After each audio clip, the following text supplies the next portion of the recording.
discuten sobre nuestra suerte. Los antropólogos nos buscan las muelas del abuelo. Los sociólogos fotografían nuestras chozas. Los economistas nos suman las caricias. Los políticos formulan planes redentores.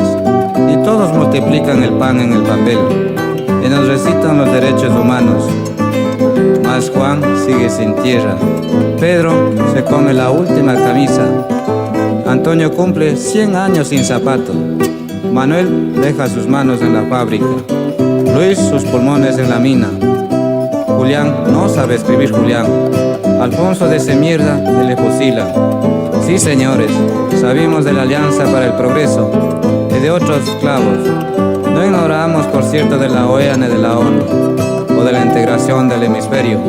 En fin, pero los rótulos de las siglas no alimentan. Y esta sopa bilingüe ni siquiera sirve para el engorde de los cerdos. Y en caso de servir, ¿de qué nos sirve cuando la Santa Iglesia, que lava con champán los pies de Nazareno, sabe que somos pecadores inferiores al puerco?